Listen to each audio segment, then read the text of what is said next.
Então, olha, aproveitando o gancho da pauta anterior, vamos exibir um vídeo que mostra declarações de Eduardo Bolsonaro e do seu aliado Paulo Figueiredo, já citado aí pelo Ricardo Kertzmann, na esteira da tarifa de 50% imposta por Donald Trump sobre produtos brasileiros. A medida foi elogiada por eles e explorada pelo bolsonarismo na pressão por anistia a Jair Bolsonaro e outros acusados nos casos da trama golpista e do 8 do 1, como o antagonista tem apontado.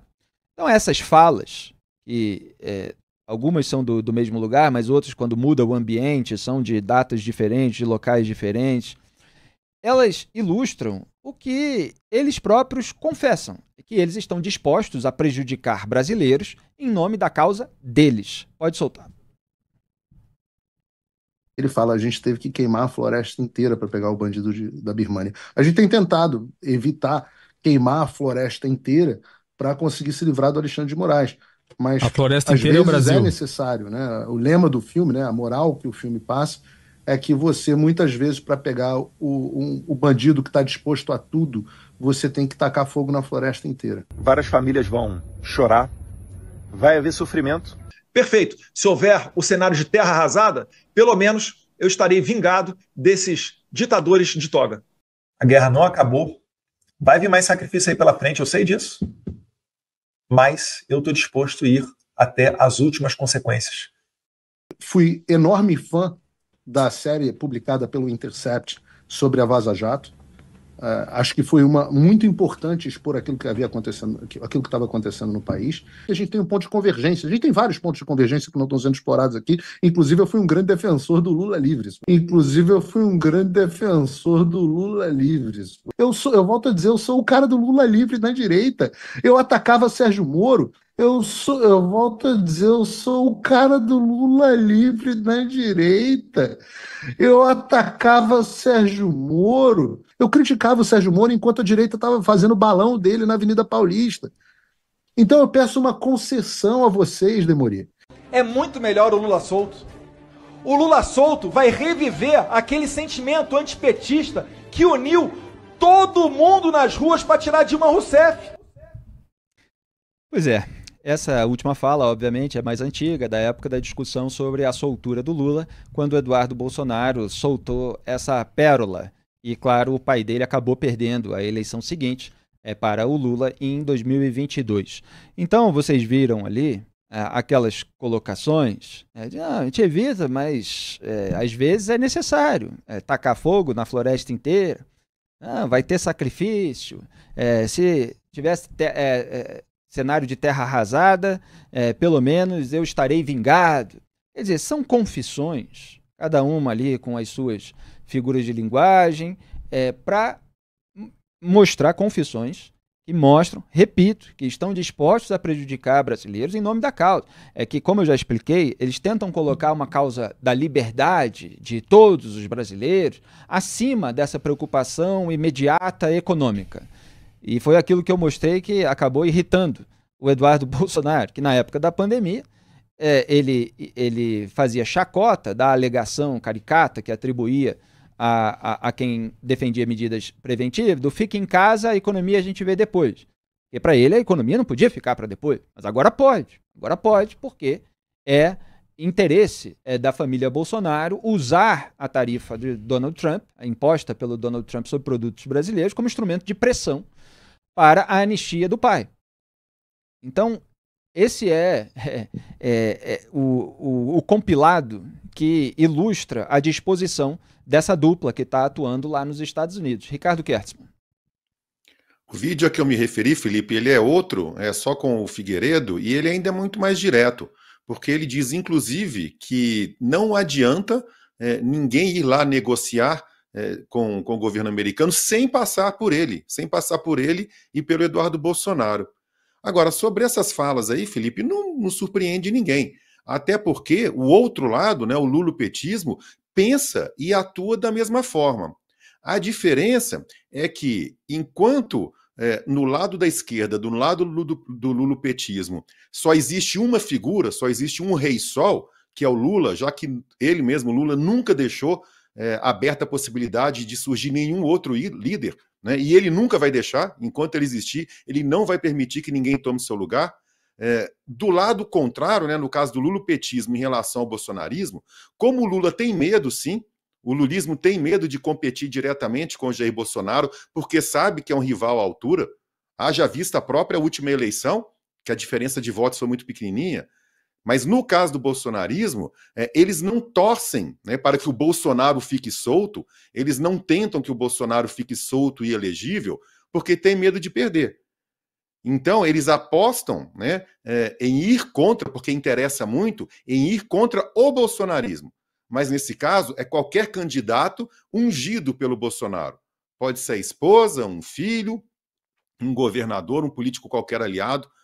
Mas a semelhança entre esses dois polos, que um se alimenta do outro e um quer sempre rivalizar com o outro, para capturar o eleitorado, para não deixar o eleitorado perceber que a gente pode sim ter uma alternativa a isso, porque esses dois polos aprisionam o Brasil, a gente fala isso a todo momento, aprisionam o Brasil num debate que não produz absolutamente nada de decente, de interessante, de proveitoso para a sociedade, impede o crescimento do país como sociedade e como nação.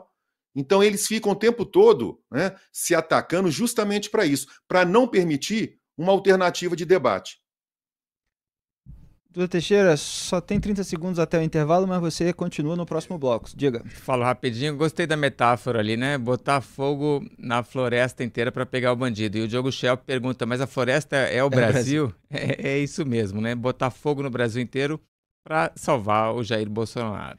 Duda Teixeira, você quer analisar mais essas declarações que a gente compilou? É claro que você pode encontrar em antagonista.com.br dezenas, talvez centenas de matérias sobre esse caso, do tarifaço, da atuação do Eduardo Bolsonaro nos Estados Unidos, da conexão com o processo envolvendo o pai dele no Brasil.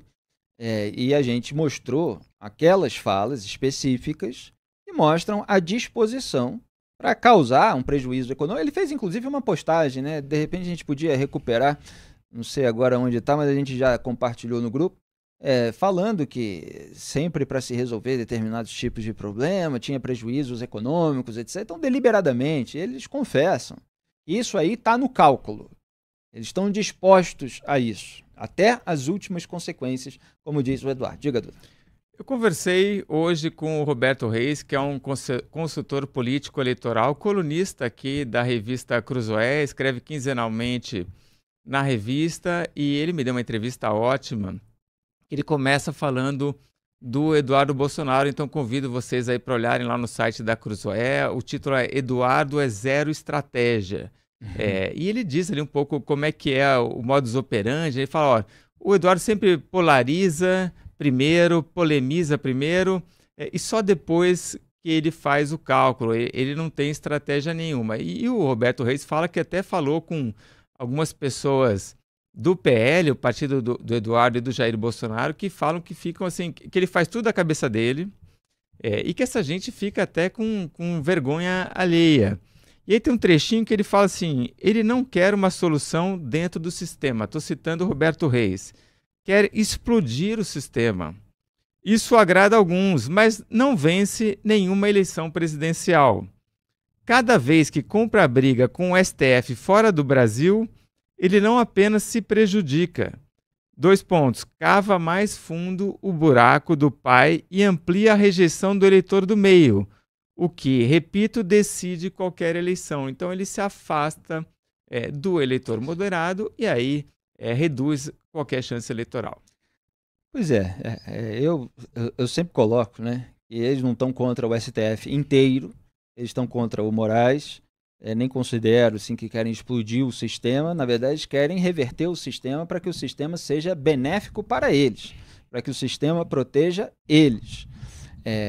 Agora, que o Eduardo atira entre aspas, né, é metafórico, evidentemente, mas naquele sentido do ditado antigo, atira primeiro para depois refletir a respeito, no sentido de disparar os seus ataques virtuais, verbais e as suas atitudes internacionais, não resta a menor dúvida. E isso afasta, como bem colocou o Roberto Reis, o eleitorado moderado, tampouco resta dúvida. Então, eu tinha comentado aqui, quando o governo do PT fez a campanha agressiva do nós contra eles, ou eles contra nós, como alguns militantes de esquerda colocaram, para defender o aumento de impostos, dizendo que só iria afetar os super ricos, o que é uma mentira, e sem, obviamente, contar para a população de baixa renda que muitos deles estão entre os super ricos, que eles são aliados dos super ricos, que eles já estiveram envolvidos em escândalos de corrupção dos super ricos. O que eu comentei foi que o Lula, ao resgatar de uma maneira mais agressiva, mais orientada e orquestrada esse populismo que ele, na verdade, nunca soltou, ele acaba afastando o eleitor moderado também. Então, esse eleitor moderado, esse eleitor que decide no segundo turno, ele está vendo o Lula aloprar de um lado e o bolsonarismo aloprar de outro. O que ele não enxerga é uma opção, é uma saída, é uma oferta do sistema partidário para ocupar esses espaços. E o lulismo e o bolsonarismo vão se retroalimentando, vão tentando se limpar um na sujeira do outro. Cada lado tem um monte de esqueletos no armário, então precisa do outro lado, porque o outro lado também tem. E aí você aponta os esqueletos no armário do outro, e aí tem um monte de gente que fica do seu lado porque tem aquele ódio, aquelas pessoas por causa dos esqueletos ou por causa de alguma outra fantasia. E não enxerga que também tem esqueletos desse lado. Então, a gente vai ver o que vai acontecer até 2026, considerando que Jair Bolsonaro está inelegível, se vai surgir uma alternativa que consiga trazer o eleitorado moderado, ou se essa alternativa vai se deixar contaminar tanto pelo bolsonarismo que vai acabar entregando o eleitorado moderado na mão do Lula. Então, essa é uma grande incógnita aí para a próxima eleição. E por falar nisso, o deputado licenciado do PL reagiu ao Romeu Zema, após o governador de Minas Gerais afirmar que ele causou, Eduardo Bolsonaro, problemas para a direita no caso do tarifaço. Tem arte aí, produção, é isso? Tá aí, ó, o Eduardo Bolsonaro postando que deve ter sido eu quem mandou prender velhinhas de 70 anos pelo resto da vida na prisão. Deve ter sido eu quem mandou prender parlamentar por uma década, por um mero vídeo na internet. Deve ter sido eu que desrespeitei todas as mais básicas liberdades individuais. Deve ter sido eu, e aí continua ali a postagem dele, que desrespeitei, quem anulou o poder legislativo e instaurou uma tirania de lunáticos no país. Enquanto são pessoas simples e comuns, as vítimas da tirania, não há problema, mas mexeu na sua turminha da elite financeira, daí temos o apocalipse para resolver. Ao que parece, estava tudo uma maravilha enquanto era senhora e mãe de família comum sendo destroçada pela tirania. Fecho aspas. Bota de novo o primeiro print, produção, só para mostrar que ele compartilhou ali o print, como costuma fazer o bolsonarismo para não dar o link de acesso ao nosso portal, mas é uma matéria nossa que repercute uma declaração do governador Romeu Zema ao Estadão, mas chamando a atenção já no título para essa questão, de que o Zema apontou que o Eduardo criou um problema para a direita. E aí o Eduardo dá essa resposta, com essa tentativa de fazer uma chacota, se referindo, claro, ao modo como ele enxerga o Alexandre de Moraes, vai dizer, olha, a culpa é toda do Moraes, não é minha, eu não criei o problema, quem criou foi o Moraes, qual é, Zema? Essa é a ideia aí nessa postagem. E o antagonista continua, para vocês verem, no centro do debate público, pautando, sendo compartilhado. A parte do nosso trabalho que interessa é sempre usada pelos políticos, pelos militantes, que muitas vezes nos atacam pela parte que não interessa a eles, que é aquela que expõe a verdade sobre o lado deles. E uma usuária do X marcou os perfis do Novo, do Zema e do Eduardo Ribeiro, presidente nacional do partido, e afirmou que eles já deveriam ter aprendido a lição. Com o bolsonarismo, ou se reza a cartilha completa, ou serão escorraçados. Não existe espaço para subserviência que não seja total. Bem feito, fizeram essa escolha em troca de migalhas eleitorais. Fecho aspas. O Eduardo já tinha mencionado as elites brasileiras, historicamente criticadas pela esquerda, em reclamação pública sobre o que chamou de subserviência servil às elites, do governador de São Paulo, Tarcísio de Freitas, do Republicanos, que se colocou como negociador no caso do tarifaço. Então, Ricardo Kertzmann, o Eduardo reagiu ao Tarcísio, depois Jair Bolsonaro teve que colocar panos quentes, porque precisa do Tarcísio, se for eleito, pode conceder o indulto, mesmo que o STF não aceite, e o Eduardo reagiu agora ao Romeu Zema. Quer dizer, se você não aderir completamente, ele vai lá e faz isso aí. E o ataque, Felipe, quando ele fala em turminha, né, da sua turminha de elite financeira, isso tem um endereço correto aqui em Minas Gerais. Porque todo mundo sabe que o governador Romeu Zema é umbilicalmente ligado ao grande empresariado mineiro. Ele é umbilicalmente ligado à FIENG, que é a Federação das Indústrias de Minas Gerais. Ele é umbilicalmente ligado à FAENG, que é a Federação de Agricultura e Pecuária de Minas Gerais. Então, o Eduardo Bolsonaro faz esse ataque, mas de uma forma, Felipe, eu diria até ingrata, porque foi o apoio financeiro, né, dessa turma toda que agora ele ataca, que elevou tanto o bolsonarismo aqui em Minas Gerais. Ele está cuspindo no prato que comeu. Sobre o comentário da moça lá no Twitter, né, abaixo da postagem do Eduardo Bolsonaro, é interessante que hoje mais cedo eu escrevi uma coluna aqui para o Fator, que é o parceiro do antagonista aqui em Minas Gerais, em que eu dizia, né, em tom de alerta, entre aspas, ao vice-governador Matheus Simões, que isso sirva de lição para ele. Porque o Zema, ao aderir incondicionalmente ao bolsonarismo, e principalmente a aderir de início a essas atitudes alopradas do Eduardo Bolsonaro, quando ele percebeu o estrago na sua própria imagem, ele começa a caminhar de alguma forma no sentido de descolamento dessa adesão inicial. Algo que você acabou de falar, que o Tarcísio também fez, e por isso acabou também sendo atacado pelo Eduardo. No caso do vice-governador Matheus Simões, que é candidato à sucessão do Zema no que vem, aqui em Minas, ele está no mesmo rumo, Felipe, porque o ex-presidente Jair Bolsonaro esteve aqui em Minas Gerais há alguns dias e condecorou, entre aspas, o vice-governador com aquela medalha idiota dos 3 Is, imbrochável, incomível e imorrível. E o Matheus Simões acabou entrando nessa pilha. No dia em que o ministro Alexandre de Moraes sentenciou, quando ele impôs essas medidas cautelares ao Jair Bolsonaro, o Matheus Simões foi às redes sociais e também aderiu à grita, dizendo que o Moraes estava impedindo pai e filho de se comunicarem. E todo mundo sabe que nesse momento não se trata de pai e filho, mas se trata de um réu e de um investigado. Então é bom que o vice-governador também entenda que para o bolsonarismo ou você entrega coração, corpo, mente e mais alguma coisa, ou no primeiro senão você vai ser rifado e vai ser atacado. O Zema está experimentando agora, né, um pouco do que é capaz o bolsonarismo. Duda Teixeira. Ele briga agora com o Romeu Zema, uma semana ou 2 semanas depois de brigar com o Tarcísio de Freitas. Então, parece que... relembro aqui a frase do Roberto Reis, né? Eduardo é zero estratégia, porque parece que ele está querendo brigar com todo mundo que tem chances reais de chegar à presidência em 2027, né? Tem uma disputa já na direita para ocupar esse vácuo, e aí parece que não me parece muito inteligente brigar com todo mundo que pode ser presidente no futuro. Duda Teixeira, você quer continuar? Faço um comentário também sobre o Eduardo Bolsonaro se colocar ali como defensor das idosas, né, e aí dizer que o Zema só está reagindo porque tocaram com a elite financeira, né, como se ele não fosse parte da elite econômica e política do Brasil. Vou fazer mais uma propaganda da revista Cruzoé. Publiquei também um texto hoje. Lula e Eduardo Bolsonaro são elitistas bradando contra a elite. Porque o Lula também estava esses dias atacando os mais ricos, a elite brasileira.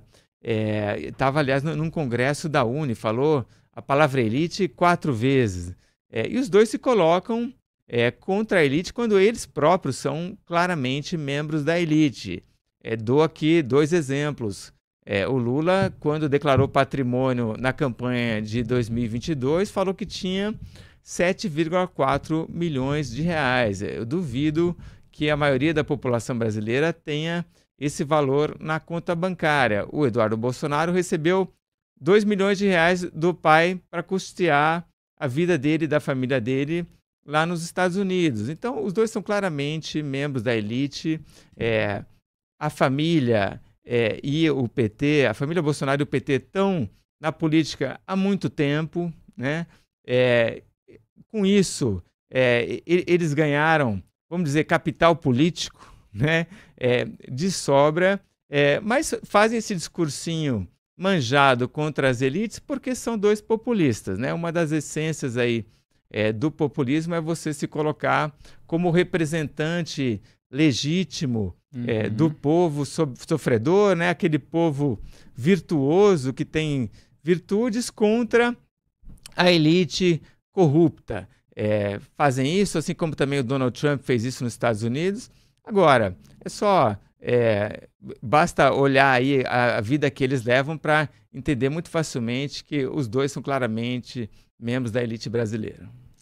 Pois é, aliás, Ricardo Kessler se referiu ali especificamente a Minas Gerais, mas teve apoio das elites de outros estados do Brasil, do agronegócio como um todo, que simpatizava mais com o bolsonarismo do que com o lulismo, evidentemente em comparação. Essa comparação que, claro, ficou muito restrita para a cabeça dos brasileiros, quer dizer, a oferta ficou muito restrita. Vamos ver se nos próximos anos há mais opções, há outros polos surgindo para trazer mensagens, trazer ideias, trazer bandeiras. Agora, Ricardo, não dá para negar que o discurso do Eduardo Bolsonaro fica cada vez mais parecido com o discurso do Guilherme Boulos. Eles estão muito semelhantes. Eu estava comentando aqui com o Duda Teixeira, antes de começar o programa, que quando se defende alguma medida drástica, alguma medida radical, quando se coloca, que também é parte da estratégia populista, alguém como inimigo público número 1, e para justificar o combate a essa pessoa, com todas as condutas, por mais alopradas que sejam, ou eventualmente criminosas, as pessoas quase que inevitavelmente elas mergulham num discurso demagógico.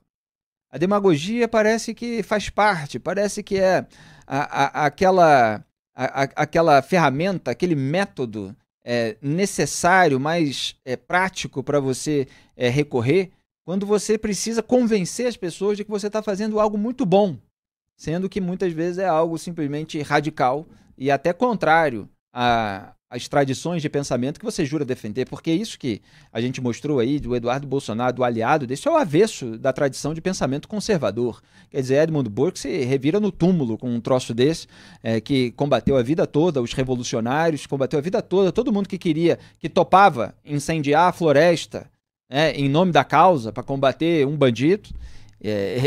Isso está praticamente na essência do pensamento conservador. Então eles são o avesso de muita coisa que eles dizem defender e representar. Na verdade, Felipe, o discurso do Eduardo Bolsonaro e do Boulos se assemelham, assim como se assemelha também o do Bolsonaro com o próprio Lula. Como irá sempre se assemelhar de qualquer extremista, Felipe, que esteja em campos opostos. Os extremistas de esquerda e os extremistas de direita, eles vão sempre apelar para esse tipo de discurso, porque é típico, eles não têm alternativa que seja fora desse campo apresentar para a sociedade, porque eles não têm planos de governo, não têm planos para a sociedade.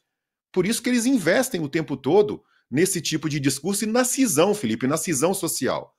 Nessa questão de elite especificamente, pegando carona no que o Duda falou, quando você analisa 2 milhões de reais que o Jair Bolsonaro enviou para o Eduardo Bolsonaro, a gente está falando em 1.000 salários mínimos.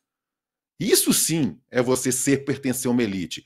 Quando o Duda fala a respeito do patrimônio declarado do Lula, eu imagino que aí no caso do Duda seja o de pessoa física, né? Sem contar com o patrimônio familiar de alguma forma já distribuído para os filhos, isso que seguramente coloca o Lula nos menos que 1%, eu garanto, nos menos que 1% mais ricos do Brasil.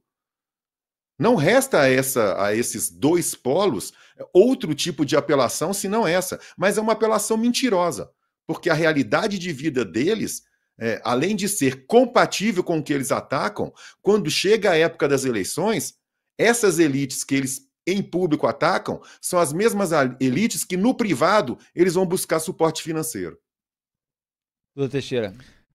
Depois de fazer a crítica ao Lula e ao Eduardo Bolsonaro, agora faço uma defesa das elites, tá? Para complicar um pouco as coisas, porque a gente geralmente tem essas críticas populistas contra a elite, mas a elite não necessariamente é uma coisa negativa, né? As elites, todo país tem elite, e a elite é que muitas vezes conduz, o que sempre conduz o país.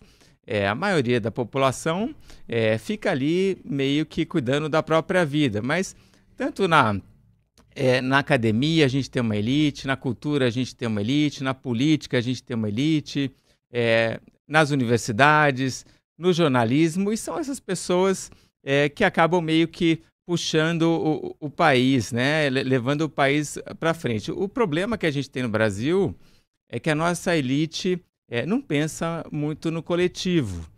Aliás, tem pesquisas no mundo que mostram esse problema da elite brasileira. E aí a gente tem, tanto Eduardo Bolsonaro quanto Lula, exemplos, né, dessa elite que, na verdade, pensa muito mais em sugar do país do que em ajudar o resto da população. Diante da formação de uma comitiva de senadores brasileiros que pretende vir aos Estados Unidos, na verdade, a gente está aqui no Brasil, para tratar da tarifa morais imposta pelo presidente Trump, essa é a declaração do Eduardo Bolsonaro. Registro de forma categórica e inequívoca que tais parlamentares não falam em nome do presidente Jair Bolsonaro. Então, o Eduardo Bolsonaro, ele publicou isso, já estou indo direto aqui para as aspas, porque eu fico com receio da gente não conseguir todas as pautas. Se tiver o print aí, produção, pode colocar. E o Eduardo continua: essa iniciativa me parece seguir o padrão de sempre, políticos que visam adiar o enfrentamento dos problemas reais, vendendo a falsa ideia de uma vitória diplomática, enquanto ignoram o cerne da questão institucional brasileira. Trata-se de um gesto de desrespeito à clareza da carta do presidente Trump, que foi explícito ao apontar os caminhos que o Brasil deve percorrer internamente para restaurar a normalidade democrática. Buscar interlocução sem que o país tenha feito sequer o gesto mínimo de retomar suas liberdades fundamentais, como garantir liberdade de expressão e cessar perseguições políticas, é vazio de legitimidade. O constrangimento se agrava com a presença de senadores ligados ao partido de Lula, peço para a produção para não tirar esse slide que eu vou comentar, político que sistematicamente adota posturas hostis aos Estados Unidos. Fecho aspas. Olhem só o começo, né? Ele está dizendo ali que é um desrespeito os senadores irem para os Estados Unidos para articular algo sem, claro, o endosso dele mesmo, Eduardo Bolsonaro. E aí ele fala que o Trump foi explícito, marcando o Trump, hein, ao apontar os caminhos que o Brasil deve percorrer para restaurar a normalidade democrática. Quer dizer, ele está dizendo, não se metam aqui com o governo estrangeiro, que é monopólio meu essa articulação. Praticamente é esse o recado. E a tarifa vai continuar enquanto vocês não restaurarem a normalidade democrática aí. Quer dizer, é mais uma declaração, Ricardo e Duda, de pressão para manter esse status quo, vamos dizer assim. É claro que houve o anúncio da tarifa, ela vai entrar em vigor daqui a uma semana, em 1º de agosto, mas é o status quo da imposição da tarifa. Então o Eduardo continua usando o tarifaço de Donald Trump para pressionar pela absolvição de Jair Bolsonaro, ou pela anistia de Jair Bolsonaro, ou pelo fim repentino do processo. Então, ele coloca isso aí de uma maneira muito clara para bom entendedor. Aí tem mais, produção? Pode colocar. Aspas, reafirmo que não tenho qualquer vínculo com essa iniciativa parlamentar fadada ao fracasso, mas confesso até simpatizar com a ideia de que venham, não por acreditar que terão sucesso, mas porque poderão constatar que aquilo que eu e Paulo Figueiredo temos dito, não há sequer início de discussão sem anistia ampla, geral e restrita. Fecha aspas. Olha, aí o que eu acabei de explicar. Quer dizer, aí ele cita a anistia diretamente, quer dizer, não tem início de discussão para derrubar a tarifa, mantém lá a produção, sem que haja a anistia. E aí fala que Deus abençoe o Brasil, que Deus abençoe a América, que obviamente é um final ridículo diante do conteúdo, do teor dessa postagem, que é um teor contrário ao interesse público brasileiro. Pode ser favorável ao interesse dessa suposta América aí que o Trump diz representar. Ele foi eleito, obviamente, mas tem muita crítica dentro dos Estados Unidos a essa postura, às vezes até crítica em parcelas de eleitorado republicano em relação a esse excesso de tarifaço. Ricardo Kertzmann. Às horas eu fico morrendo de pena de Deus, né? Porque o tempo inteiro ele é citado de forma completamente indevida por todos os lados. Ô Felipe, essa declaração do Eduardo Bolsonaro mostra o nível de megalomania que ele está, não diria exposto, que ele está participando, ele está enfiado dentro de uma realidade paralela. Ele está completamente descolado da realidade brasileira. E eu diria, Felipe, de alguma maneira, até da própria realidade americana.